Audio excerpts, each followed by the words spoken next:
اللہ اللہ اللہ اللہ اللہ اللہ اللہ اللہ اللہ۔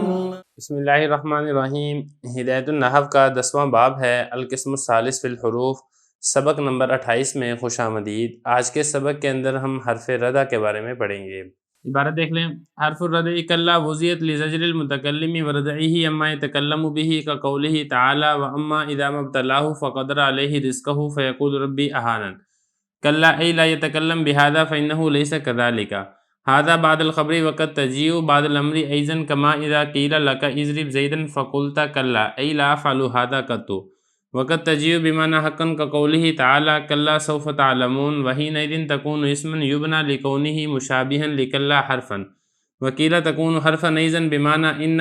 لتحقيق الجملة نحو كلا ان الانسان ليطغى بمعنى ان۔ ترجمہ دیکھ لیں۔ حرف ردع یہ کلا ہے، اس کو وضع کیا گیا ہے متکلم کو ڈانٹنے کے لیے، اور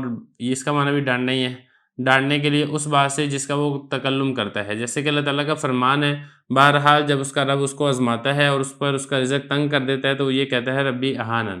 کلا یعنی یہ والی بات نہ کرو، اس لیے کہ ایسا نہیں ہے۔ یہ اس وقت ہے جب یہ خبر کے بعد ہو، اور کبھی امر کے بعد بھی آتا ہے، جیسا کہ جب کہا جائے تو اس سے اضرب زیدن، اور تو آگے سے یہ کہے کلا یعنی لا افعل ھذا قط۔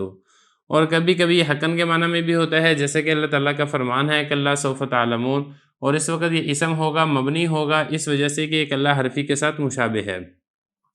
اور ایک اور یہ بھی کہا گیا کہ اس وقت بھی یہ حرفی ہی ہوگا، انا کے معنی میں ہوگا، مضمون جملہ کی تحقیق کے لیے ہوگا، جیسے کہ اللہ ان الانسان لیطغی، یہ انا کے معنی میں ہے۔ مختصر سا اور آسان سا سبق ہے، اس میں ایک حرف ردع کو بیان کیا جا رہا ہے۔ ردع کا مطلب ہوتا ہے ڈانٹنا اور منع کرنا، یہ اس کے معنی ہوتے ہیں۔ تو یہ بتا رہے ہیں کہ حرف ردع یہ کلا ہے، اس کو وضع کیا گیا ہے تاکہ متکلم کو ڈانٹ پلائی جائے اور اس کو منع کیا جائے اس بات سے جو وہ کلام کر رہا ہے، جیسے کہ آگے اس کی مثال آئے گی۔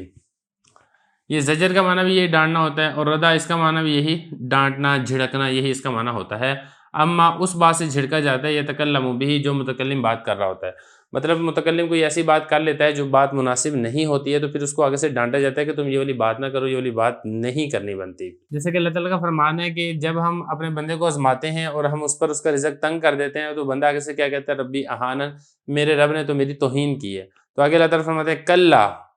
اب یہ کیا ہے، اس کا مطلب یہ ہے کہ انسان کو اللہ تعالیٰ ڈانٹ پلا رہے ہیں، ای لا یتکلم بہذا، یہ والی جو تم بات کر رہے ہو نا کہ تمہارے رزق میں تنگی آ گئی ہے تو میں نے تمہاری اہانت کی ہے، یہ والی بات تمہاری درست نہیں ہے، اس بات کہنے سے باز آ جاؤ، تو ڈانٹا جا رہا ہے۔ فَإِنَّهُ لَيْسَ كَذَلِكَ، ایسا معاملہ نہیں ہے۔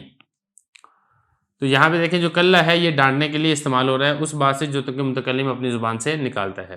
لیکن آگے فرما رہے ہیں کہ کلا کے مختلف معنی ہیں۔ ایک معنی یہ ہے ڈانٹ پلانے والا، یہ والا معنی تب ہوگا جب کہ کلا خبر میں آئے، جیسا کہ آپ یہ دیکھ رہے ہیں کہ اس سے پہلے جو ہے نا ربی اہانن، اس سے پہلے خبر واقع ہے اور خبر کے بعد کلا آ رہا ہے، تو پھر یہ متکلم کو ڈانٹنے کے لیے استعمال ہو رہا ہے۔ اور کبھی کبھی امر کے جواب میں بھی آتا ہے، اس وقت کس معنی میں آتا ہے وہ آگے خود ہی یہاں پر ذکر ہو رہا ہے۔ یہ فرما رہے ہیں وَكَذَلِكَ هَذَا بَعْدَ الْخَبْرِ، یہ اس وقت ہے جب وہ خبر کے بعد ہو، خبر کے بعد آئے گا تو پھر یہ ڈانٹنے کے لیے استعمال ہوگا۔ وَقَدْ تَجِيءُ بَعْدَ الْأَمْرِ، اور امر کے بعد بھی آتا ہے، جیسا کہ اس کی مثال ہے کہ آپ سے اگر کہا جائے اضرب زیدن، زید کو مارو، تو آپ آگے سے کہیں کلا، ہرگز نہیں، اس کا مطلب یہ ہوگا کہ میں یہ والا کام بالکل نہیں کروں گا۔ تو یہ انکار کرنے کے لیے بھی استعمال ہوتا ہے، مطلب اگر آپ سے کسی کام کا حکم دیا جا رہا ہے آپ یہ والا کام کرو، آپ انکار کرنا چاہیں اور انکار میں شدت پیدا کرنا چاہیں تو آپ اس کے لیے بھی کلا کا لفظ استعمال کرتے ہیں۔ جیسے کہ اگر کوئی آپ کو کہتا ہے کہ مارو زید کو، آپ آگے سے کہیں گے نا کلا، تو اس کا مطلب کیا ہے لا افعل ھذا قط، میں یہ والا کام بالکل نہیں کروں گا، یعنی میں زید کو بالکل بھی نہیں ماروں گا۔ اور اسی طریقے سے جو کلا ہے اس کا معنی ایک اور بھی ہے، اور اس کا معنی ایک اور کیا ہے وہ حقاً کا معنی ہے، یعنی یقینی اور پکا ہونا، اس معنی کو بیان کرنے کے لیے بھی کلا کا لفظ آتا ہے۔ جیسا کہ اللہ تعالیٰ کا فرمان ہے کلا سوف تعلمون، مشرکین مکہ قیامت کا جھٹلاتے تھے تو اللہ تعالیٰ نے فرمایا ان قریب یہ لوگ جان لیں گے، تو یہاں پہ جو کلا ہے یہ حقاً کے معنی میں ہے۔ تو پھر اس کے اوپر اعتراض یہ ہو سکتا ہے کہ اگر یہ حقاً کے معنی میں ہے، حقاً تو اسم ہے، اور اسم اس کے اندر تو اصل یہ ہے کہ یہ معرب ہو، جبکہ پھر اس کو بھی معرب پڑھا جانا چاہیے لیکن اس کو مبنی پڑھتے ہیں، اس کی کیا وجہ ہے؟ تو دیکھیں یہ اگرچہ حقن کے معنی میں ہے اور حقن اسم ہے اور اسم میں اصل یہ ہے کہ وہ معرب ہو، لیکن اس کی مشابہت ہے کلا حرفی کے ساتھ، اور کلّا حرفی اور یہ مبنی ہوتا ہے، کیونکہ آپ پہلے پڑھ چکے ہیں کہ تمام کے تمام حروف یہ مبنی ہوتے ہیں، تو یہ چونکہ مبنی کے ساتھ مشابہ ہے، اس مشابہت کی وجہ سے اس کو ہم مبنی ہی پڑھیں گے، اس کو ہم معرب نہیں پڑھیں گے۔ یہ فرما رہے ہیں کہ کبھی کبھی حقاً کے معنی میں ہوتا ہے، جیسے اللہ تعالیٰ کا فرمان ہے کہ اللہ سوف تعلمون، اور اس وقت یہ اسم ہوگا، مبنی ہوگا۔ کیوں مبنی ہوگا؟ اگرچہ اسم میں تو اصل یہ ہے کہ وہ معرب ہو، اس کی آگے وجہ بتا رہے ہیں لکونی، اس لیے کہ یہ ہے کہ لکونی میں ہو ضمیر ہے، یہ کلّا کی طرف لوٹ رہی ہے، اس لیے کہ جو کلّا ہے یہ مشابہ ہے کلّا حرفی کے، جو کلّا حرفی ہے وہ تو مبنی ہی ہے، جیسے کہ اوپر پیچھے مثالیں گزر چکی ہیں، تو یہ چونکہ اس کے مشابہ ہے لہذا یہ بھی مبنی ہی ہوگا۔ لیکن آگے ایک اور قول ذکر فرما رہے ہیں، وہ ایک اور قول یہ ہے کہ دیکھیں اگر کلّا یہ حقاً کے معنی میں بھی ہو تب بھی یہ مبنی ہی ہوگا، تب بھی یہ معرب نہیں ہوگا۔ وجہ یہ ہے کہ اس وقت بھی یہ کلّا حرفی ہی ہوگا۔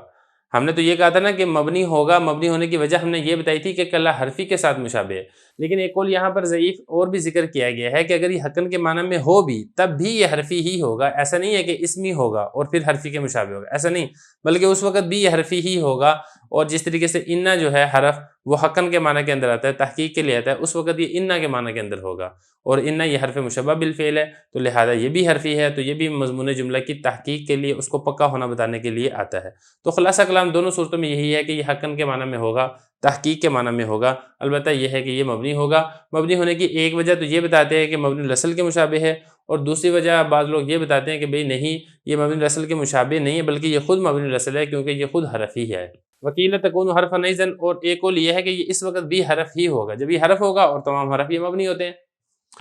بمعنی انا، اس وقت یہ انا کے معنی میں ہوگا، مضمون جملہ کی تحقیق کے لیے آئے گا، جیسا کہ اللہ تعالیٰ کا فرمانا ہے کہ اللہ ان الانسان لیطغی،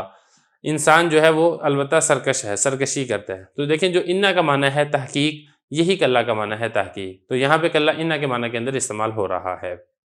تو بہرحال یہ حرف ردہ تھا جو کہ ایک مختصر سا سبق تھا، ہم نے یہاں پر مکمل کر لیا ہے۔